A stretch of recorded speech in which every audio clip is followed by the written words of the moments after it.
Yesterday, Per Chaf Hey Pasuk Lamed Hey, 25:35.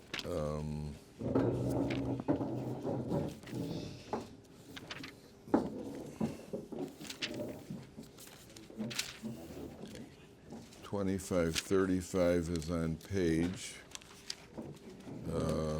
702. Okay, so again, V'chiyamuch, 5 lines on the top. V'chiyamuch achicha umata yodo imach.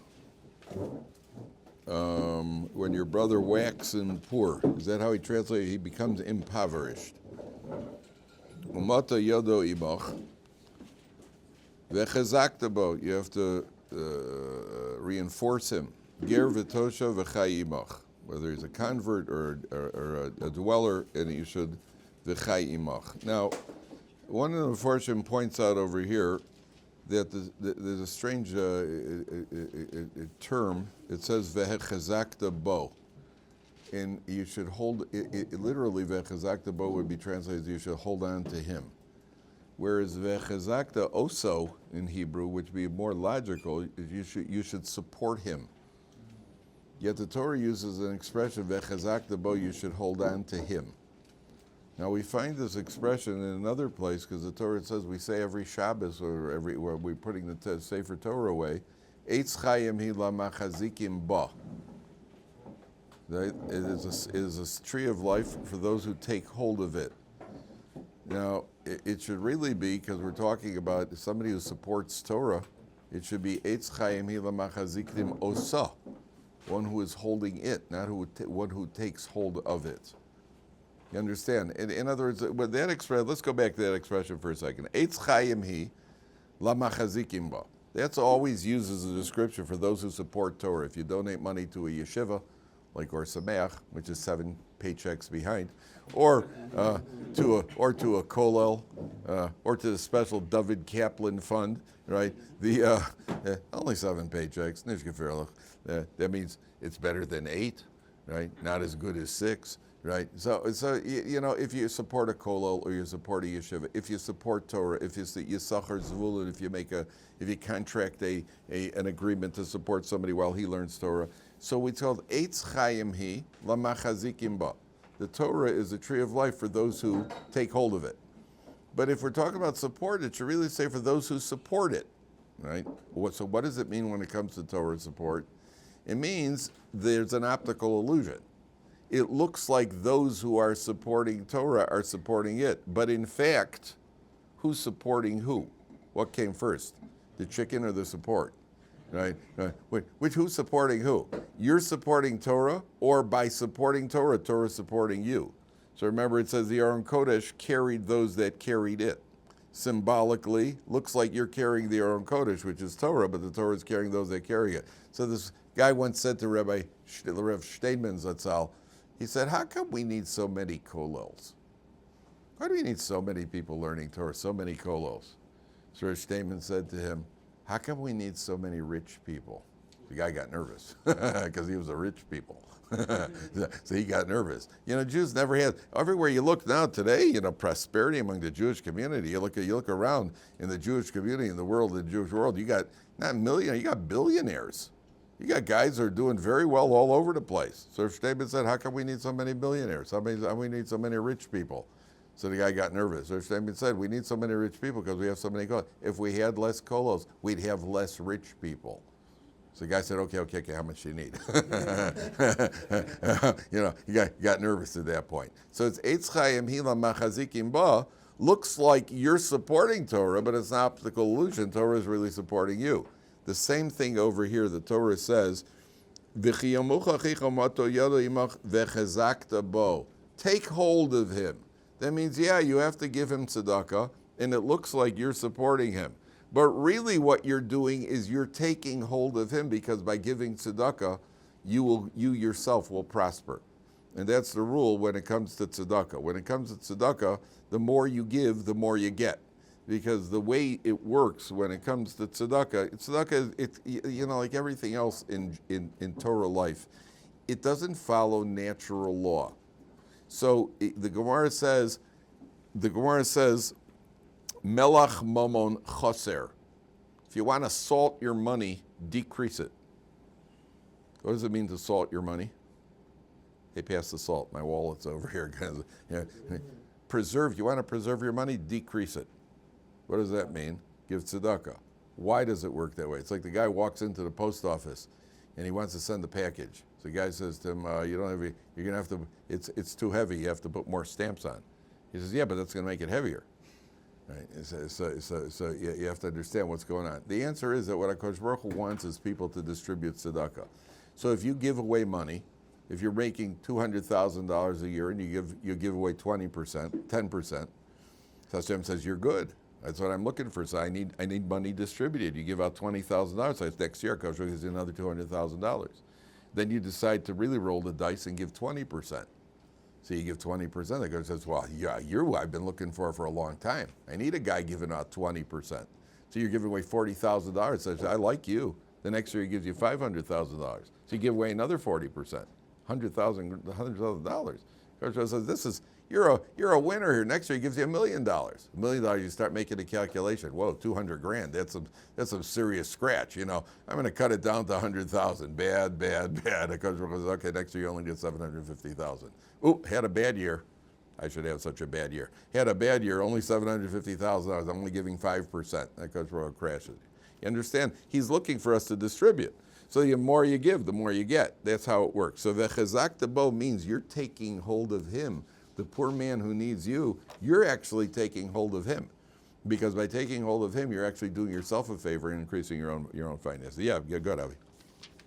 Those of us who are in yeshiva and are not working, but have money saved up, so of course they can pay for yeshiva, do we still have an obligation? Good question. Those of us who are in yeshiva and have money saved up. Sorry, those of you who are in yeshiva and have money saved up, right? Or those of you in yeshiva not getting paid, which means all of us.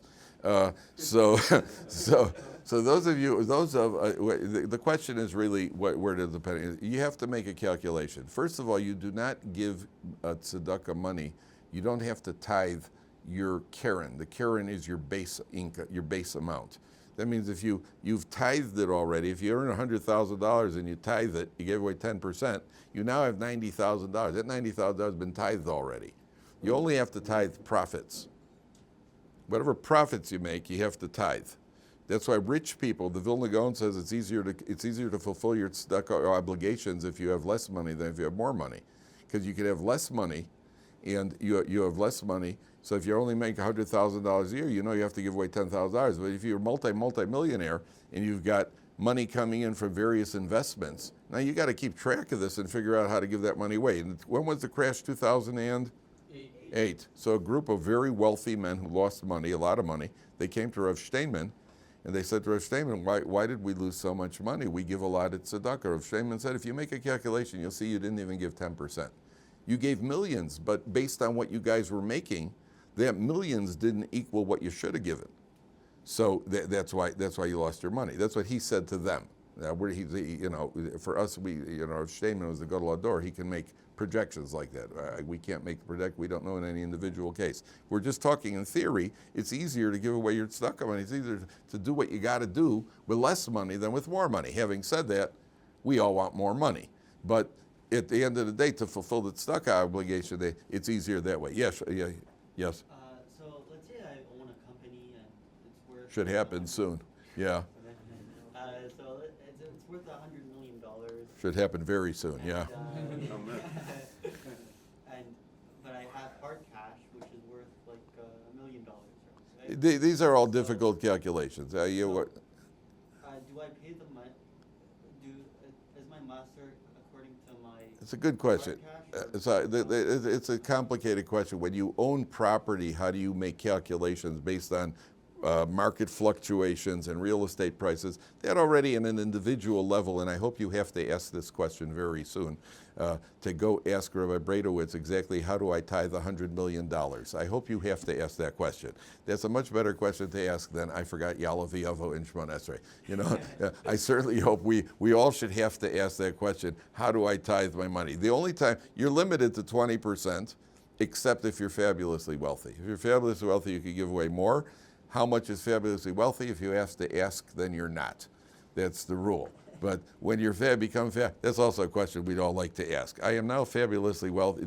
Is this considered fabulous wealth or only great wealth, right? That's a good question to ask too. The bottom line is these are, once you get into the money questions, like I said yesterday, all money questions have to go to an expert in monetary law, whether it has to do in business dealings, whether it has to do in giving tzedakah. Rabbi Moshe Feinstein used to lament. There's a gadol hador. People called him at all hours of the day and night for all sorts of questions. And one of the things that he was upset about is, how come people don't call me up to ask me how to use their tzedakah money, where they should give their tzedakah money? That he was upset about. That everybody poskin for themselves. That was one of the things he was upset about. Why don't people ask me questions about where they should be giving their money to and how much they should give and so on and so forth? Because that's also a halacha. But when it comes to money, also we all become experts, just like the Gemara we're learning in Ksubis with the investments. Yeah, Nick. I've heard varying opinions on the matter, and I was wondering if you have also another opinion to add on giving these donations in public or private. Okay, my opinion in general when it comes to anything in Torah is insignificant. My personal opinion is less than insignificant. All I could say is what the sources say.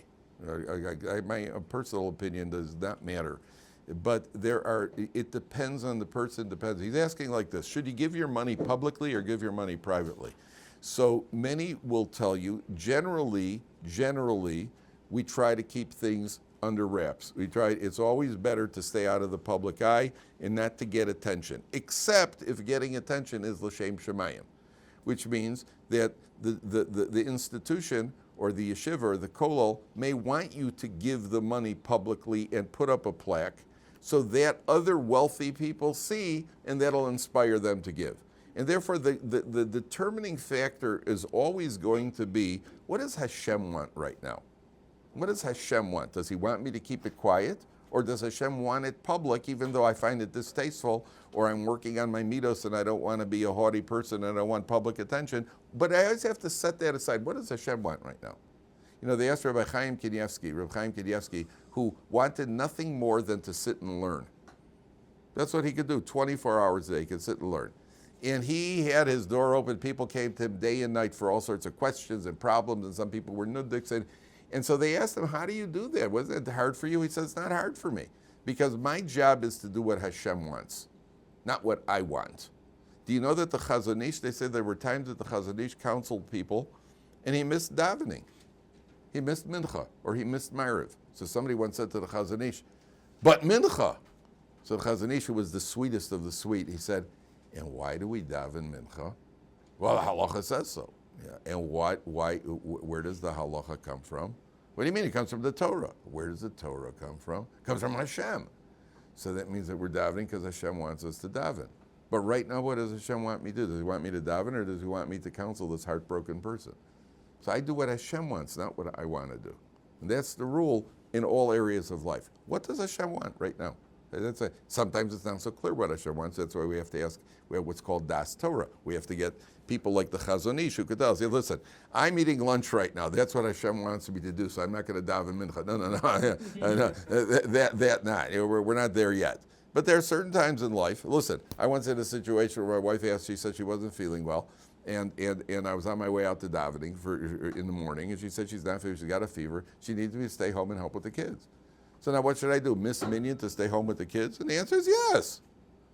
I had no question about it. Then I checked with a big Rav to find out. Just I didn't even have a doubt. I wanted to hear how he would put it. But that's what does Hashem want right now? To abandon your wife and children? You know the story. This guy kept coming late to kollel. The guy was studying in a kollel, and finally the head of the kollel, every day he was coming a significant amount of time late. So one day the head of the kollel said to this guy, he said, Yaakov, I noticed you've been coming late the last few days. He says, yes, there's a woman alone with children, and every morning I help her. He goes, wow, ooh, what a mitzvah. Wow, that's excusable. Who is this woman? He said, my wife. And she's a real woman too. People forget that. You abandon. Hey, listen, she needs help in the house. What are you supposed to do? That's your mitzvah right now. That's what Hashem wants. There are certain people who never want to be. Yeshivas make dinners. In America, if you look through the magazine, every yeshiva makes a dinner. The dinners are big fundraisers. I talked to a guy who's the head of a dinner committee for one of these yeshivas in America. He says that's their main fundraiser. They make millions on it. It's a big fundraiser for them. So they always want to get a wealthy or prominent person who they can honor at the dinner, because that'll draw in other people. And a lot of people don't want that. They know that it's not, they're just doing it they don't want the attention they want. And sometimes the Gedolim will say, listen, for the good of the cause, you have to sit up there on the podium and you have to allow people to honor you because it's for the good of the cause. You got to take one for the team. So how do I know? If you don't know, so you ask. But that's the determining factor in life. We got to do what Hashem wants. Okay, let's go on. I don't want to go into the nitty-gritty. There are a few other points I want to get to, and I want to move on. Take a look at Pasuk Mem Ches. Skip on ahead now. It's in the middle of the page, 704. 704, and it's right in the middle of the page. It starts at Pasuk Mem Zayin. There's a blank white. You see that, everybody, on page 704, right in the middle of the page. Let's say there's a non-Jewish dweller in the land of Israel, and he becomes wealthy. 704. Umach achicha imo. Now your brother, one of the Jews, has become poor and has hired himself out to work with this guy. V'nimkar leger toshav imach. He is sold to this ger toshav, this non-Jewish dweller. O le'eker mishpachas ger. How does he translate eker in the art scroll? Or to an idol of a sojourner's family. Now what does that mean? Take a look at Rashi. Rashi says, it's the left column, and it's the fifth line from the top. Mishpachas ger, everybody see that? Zehu oved kochavim. He's an idol worshiper. He's a non-Jew. Kishu omer le'eker. So what does this mean? He was sold to the idol.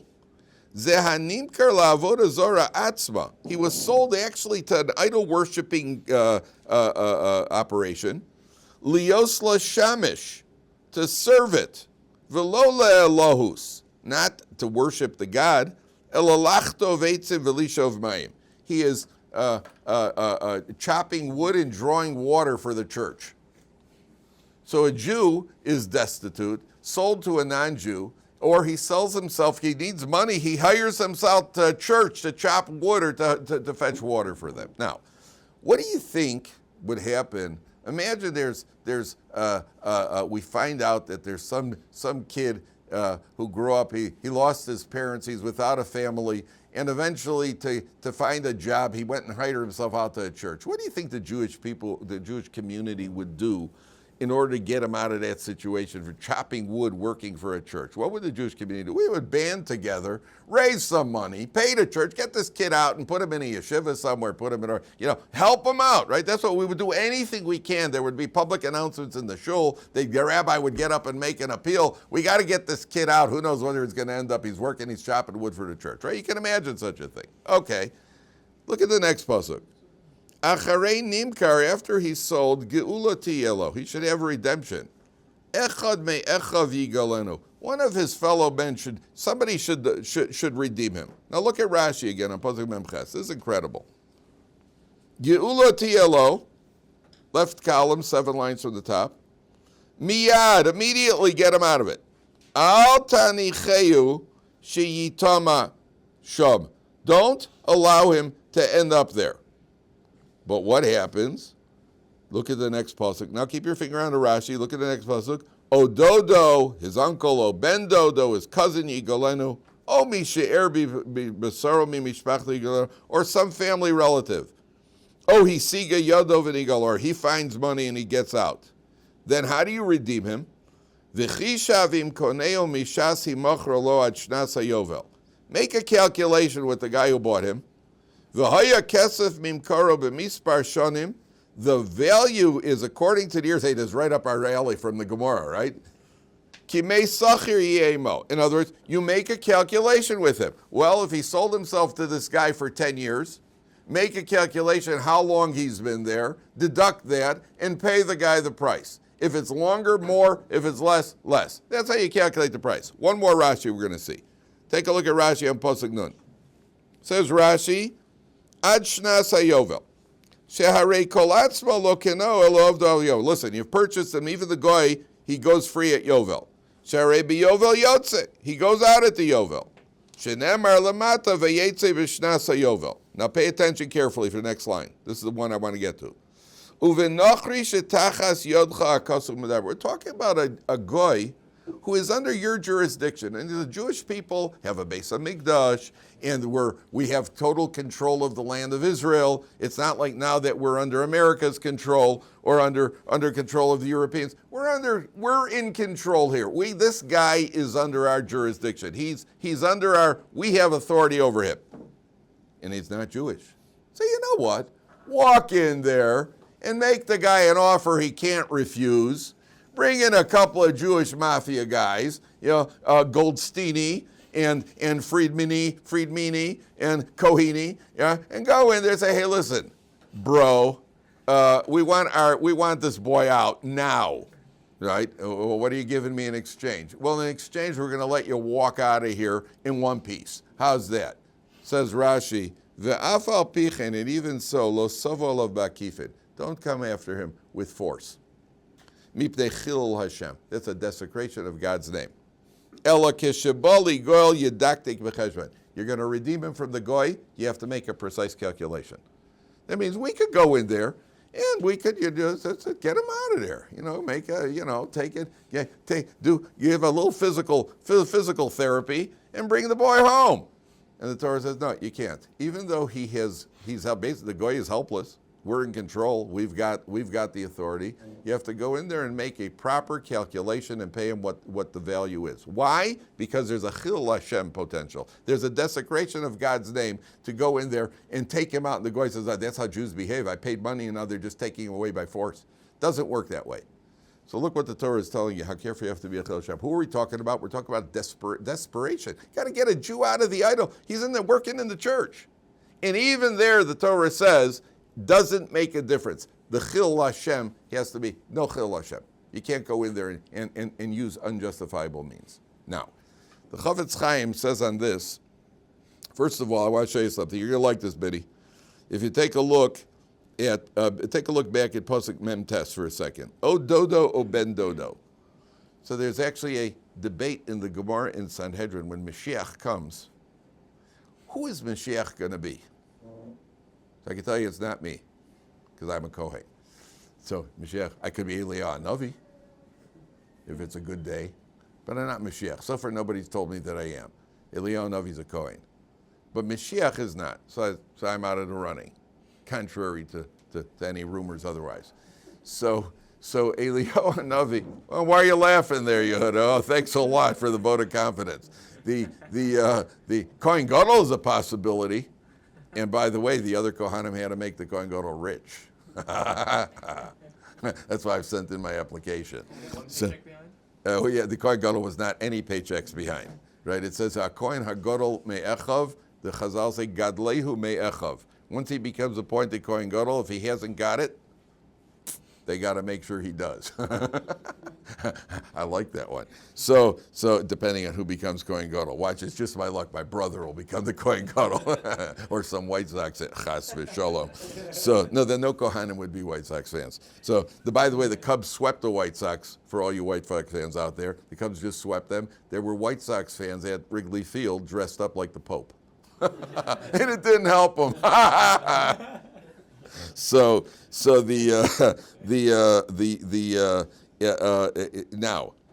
the Chavetz Chaim, if you look at the pod, there's a debate in the Gemara in Sanhedrin.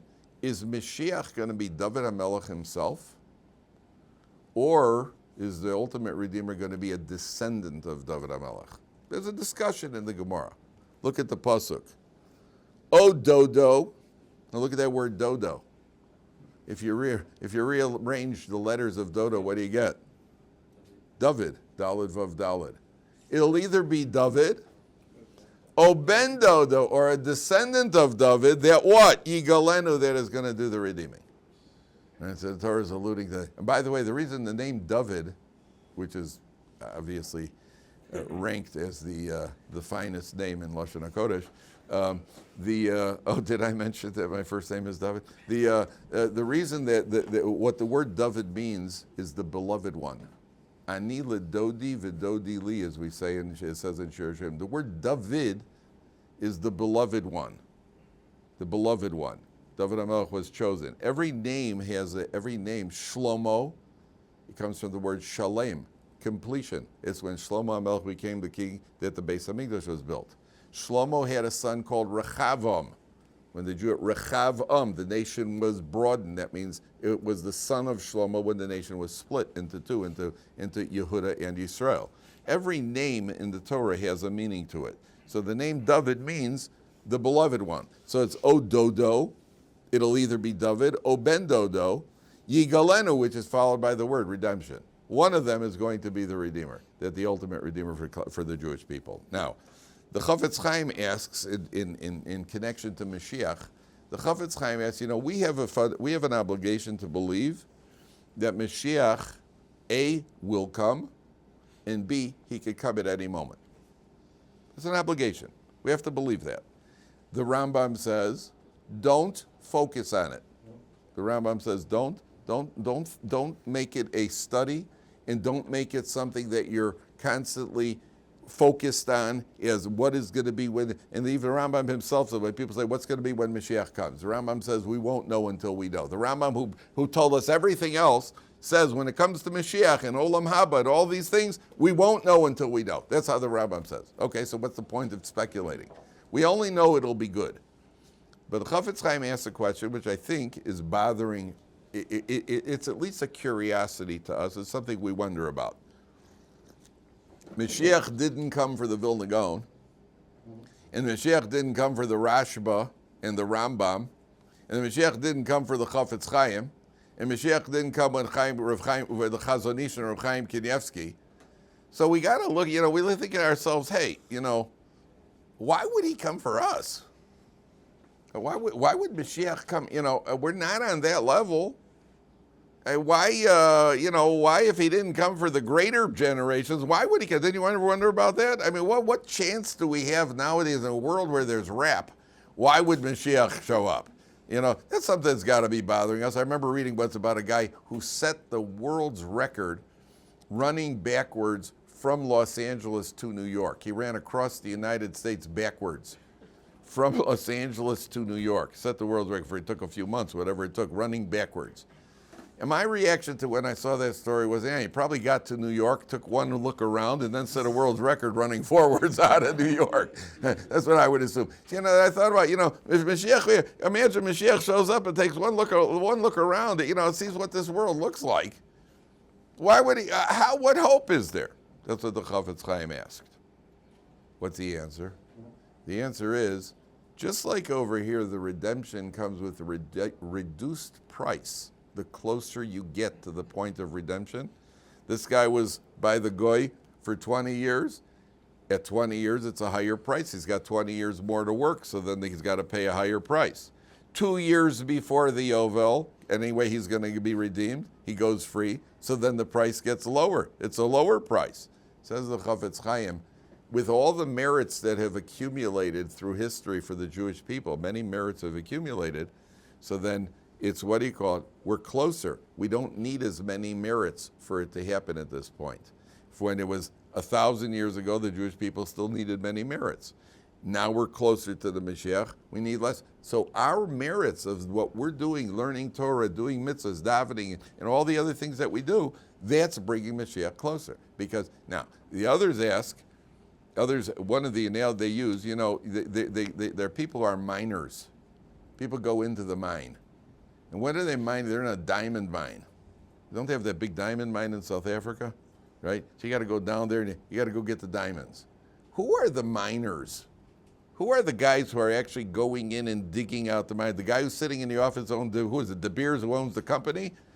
Mr. De Beers, or I don't know if there are any more De Beers left, but whoever it is, the owner of the company is sitting behind a desk with a tie and a suit and drinking some De Beers. right? Whereas, what are guys in the mine? These are the crudest, coarsest, filthy. They're covered with soot. And they're down in the mine. But what are they pulling out? They're the guys who are capable of pulling out the diamonds. So sometimes we wonder, look at our generation, look at the schmutz that we're surrounded by, and everything that's accessible now that they couldn't imagine 20 years ago, 30 years ago, what kind of filth and yeah, but could be that HaKadosh Baruch Hu chose us. We're the miners. We're the ones who are capable of going down into the schmutz and bringing it out. That means we have to understand we've got a role to play, gentlemen. We got a role to play. This is our job. And HaKadosh Baruch Hu chose us for his job. For some reason, he said, we're the ones who can actually do it in this generation or wherever it's going to happen. We've got the equipment. We may not feel that way because we take a look at the Chafetz Chaim and we're embarrassed, who we are, who he was. But that's not the correct outlook. The correct outlook is, hey, if you put us here and you gave us this job, apparently we're capable of doing the job. And therefore what we have to do is continue doing the job. Okay. One last point, and then we go on to Bichul Kosai. If you take a look in Perek Chav Vav, skip on to the next pasuk, next page, 706.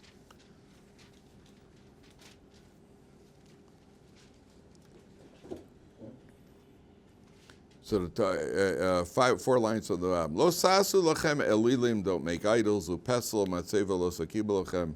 The Evan maskis lo sitnu ba'artzachem lishtachvos alei. You don't make a floor that you bow down on the floor for worship.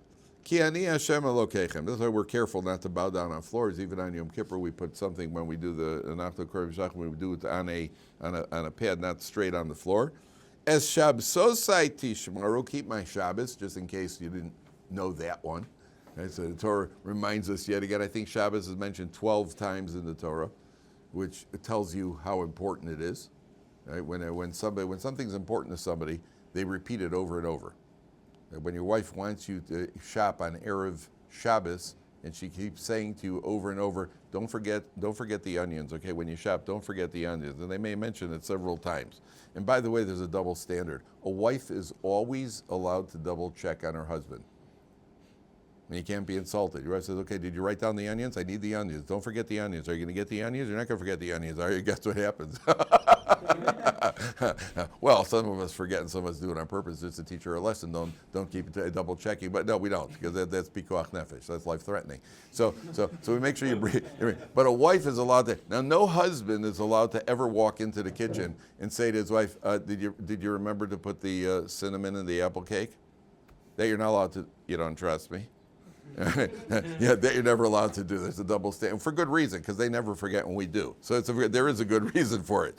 But Torah comes along and says, "Es Shabbosai Tishmaru, keep my Shabbos," which tells you how important Shabbos is, because the Torah keeps repeating it. Umikdashi tiro, you have to fear my mikdash. Ani Hashem, I am Hashem. Now we learn 2 things over it. Umikdashi tirohu teaches us that we have to be careful how we behave in a shul. You're in a shul. A shul is called a mikdash ma'at. There's no chit-chat in a shul. We're not supposed to talk in a shul, anything that's not related to Torah or davening. You're not supposed to sleep in a shul. You don't eat in a shul. There are all sorts of laws of what you do in a shul. You can't even use a shul as a shortcut. You can't walk across, let's say shul has 2 openings on either side, and you could use it you're not allowed to use a shul as a shortcut. You're not even allowed to go into a shul to call somebody or talk to somebody. Let's say there used to be like a public phone. Nowadays they don't have it. Some of you have probably never even seen one. But let's say you need something from somebody in the shul. Do you know when you go in, and I say, hey Mike, I need that phone number that you had for me yesterday. What's that phone number? So you get the phone number. Then you're supposed to sit down in the shul, say a pasuk, so that you didn't just go in for a shul for some mundane thing. So you sit down and you say pasuk. So you say Shema Yisrael Hashem Elokeinu Echad or Poseches Yedecho Bezbiach Chachar. That you didn't go into shul. That's part of Mikdashi Tiro. Mikdashi Tiro is you have to be in awe of a shul. You have to have respect for a shul, number 1. Number 2, you find that people have there are 2, it goes in 2 directions. Some people do not have that natural respect for the shul. To our credit, People wonder, well, how come people take shul kind of, people are kind of what's the word? Lackadaisical, a little bit. They take shul for granted. See some schmoozing. Hey, how you doing, Moish? Yeah, good. What's new? By the way, I picked up, I took a few calls on this. They start talking about the stock market, sports, whatever it is. Why is that? Where is our natural awe of shul? The answer is, to our credit, we spend a lot of time in shul. So shul becomes almost like a second home, right? Think about how much time you spend in shul in the course of a week. 3 times a day, and then on Shabbos, and then there's a kiddush, and then you probably spend more time in shul than you do at home. So shul becomes like our second home. So we have to be very, very careful that we do not lose the sensitivity to the kedusha of a shul. That's number one. There are other people who have a natural tendency. By the way, in the Sephardic community, to their credit, much more respect for a shul than you will find generally in the Ashkenazi communities. You get whipped for wearing shorts at a shul. I've seen it in Sephardi shuls. In an Ashkenazi shul, sometimes, people, there may be a little bit of chit-chat, and the more relaxed the shul is, sometimes the rabbi has to keep banging and stopping the laning. I don't know if you've ever been in a shul like that where he has to stop the Torah reading because people are talking during the Torah, which is extremely severe avera and extremely disrespectful. And in a Sephardi shul, it generally doesn't happen. You want to hear a real shocker? Do you know that after did you ever hear of the Khmelnytsky massacres in 1648 and 1649, what's called Tach and Tat? The Jewish communities in Europe were decimated by a Cossack named Bogdan Khmelnytsky, who was rebelling. I think he was Polish, and he was rebelling against the aristocracy. But like every other, whenever there was trouble, so who do you think got it? The Jews, right? Somehow the Jews were caught in the middle. And so if I'm not mistaken, 1/5 of European Jewry was destroyed by Khmelnytsky and his hordes. I think at the time they calculate there were 1,250,000 Jews in Europe, and 250,000 were slaughtered in the worst ways. What they did to pregnant women and what they did to people, they sliced them up. It was terrible. So the Tosos Yontif, if you look in the standard Mishnayos, one of the commentaries is called the Tosos Yontif. And Rav Yom Tov Lipman Heller, who lived at the time, and he did something called a She'elas Chalom.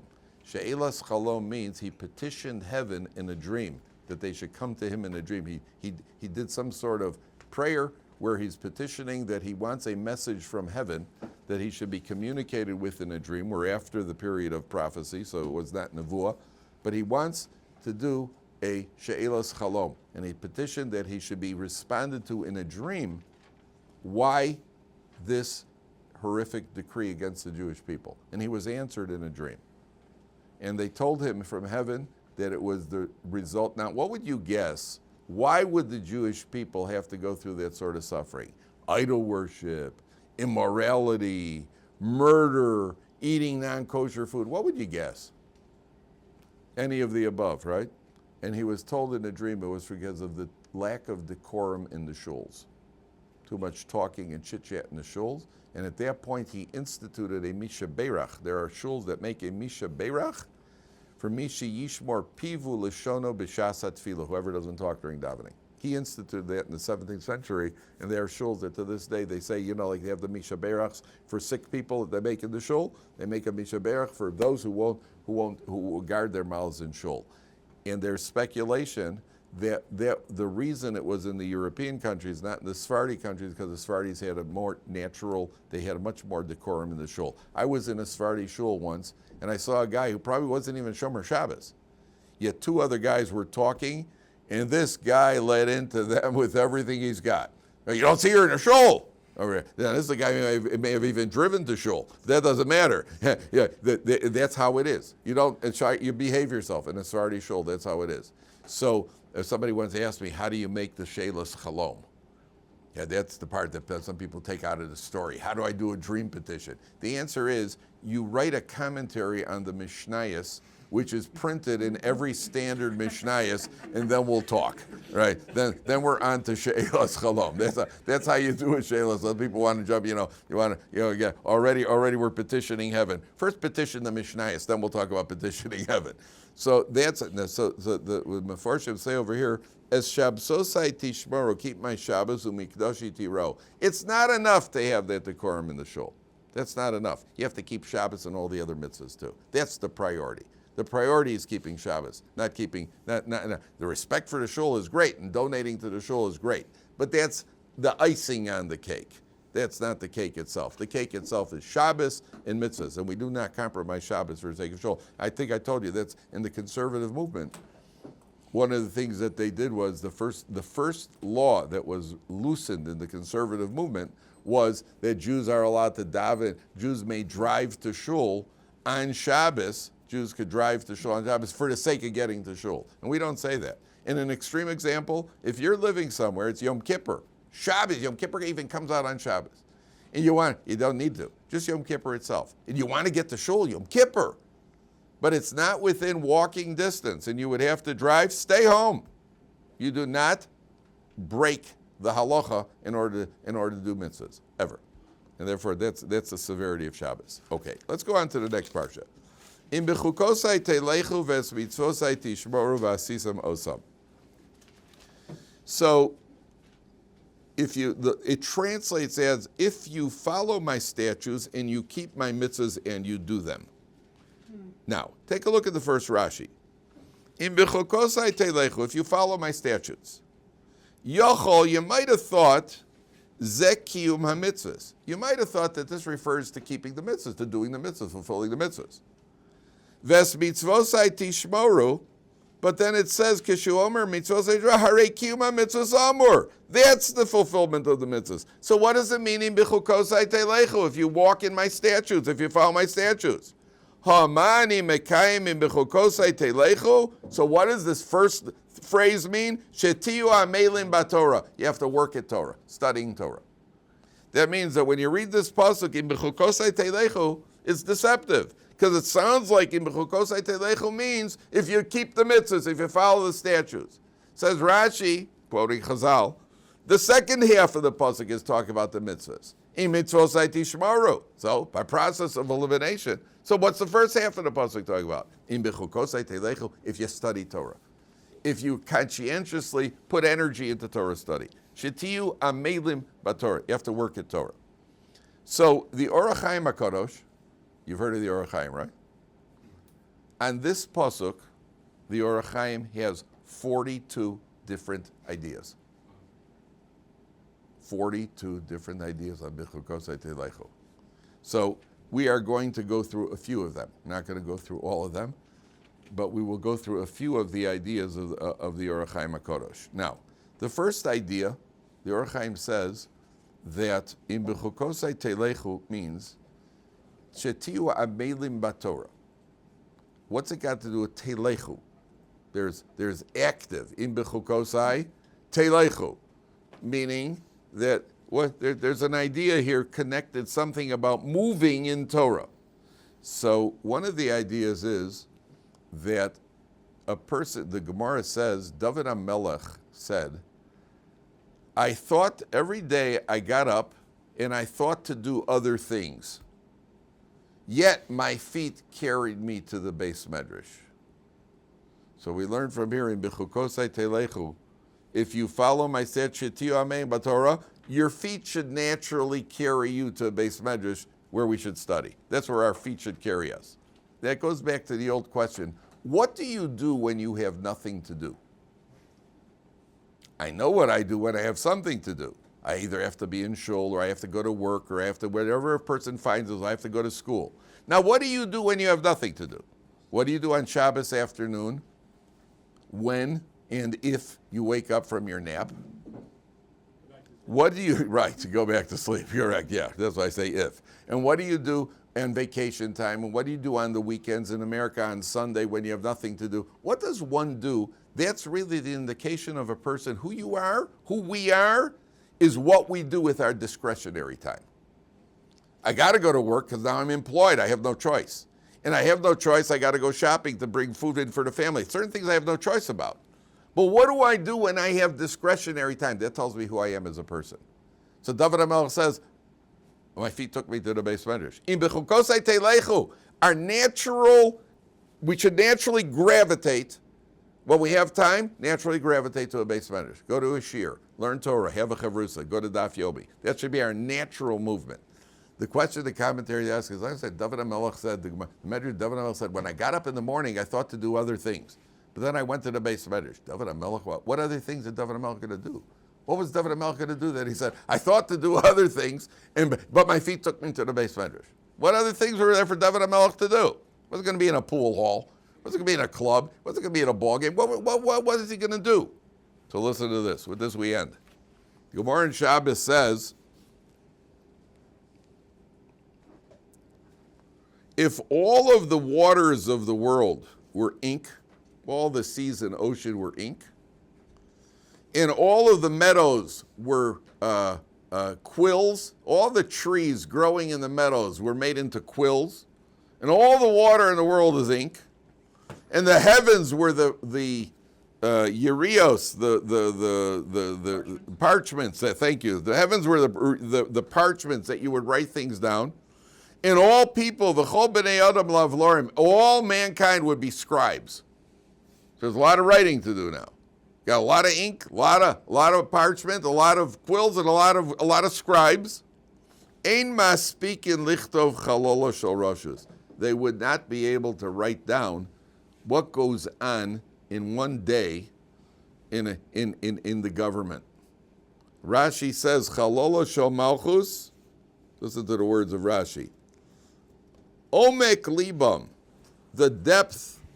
Shehu tzarich lios lo leiv lekama medinos. The king has to be thinking about various countries for the taxes and wars and judgments, and all in one day. That means what's on the head of a ruler.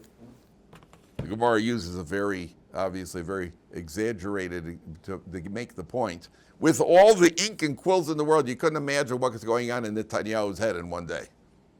For sure, the Israeli prime minister, that's for sure. The American prime minister, okay, American president, what? Where am I going to go get entertainment today? But for the Israeli, but even they got China and tariffs and Iran. Imagine what's going on at that desk all day long. And the Israeli prime minister, for sure. He's got a court case going, and he's got, what do you call it? He's got Gaza, and he's got the American government sitting on his head, and he's got this, imagine all that confusion. So look at the David HaMelech. When David HaMelech said, I thought to do other things. What was David HaMelech talking about? He was talking about all these things that a king has to be involved in. And what did David HaMelech do? He's off to the Beis Medrash. David HaMelech was learning. Can you imagine they're looking for him? Anybody see David HaMelech? We got this issue with the Moavites are attacking. David, can we talk to you a second? Sorry. Hey, Ketzad Eidim Nasim Zomimim. I'm in the middle of a learning. What do you want from me now? Right now I'm learning. David HaMelech's in the Beis Medrash. Yeah, but we have problems. The economy is crashing. Ein Omrim Nasa Zeben David HaMelech's learning. What do you want from me now? Okay, obviously he did not neglect what he had to do. But they're making a point. Sometimes in life, I have to do this. You really have to do this right now? You sure you have to do this right now? And you have to do this right now? Maybe you can chop a reina shir. Or go with a chavrusa. That's what the first thing you see. That's where our feet should be taking us.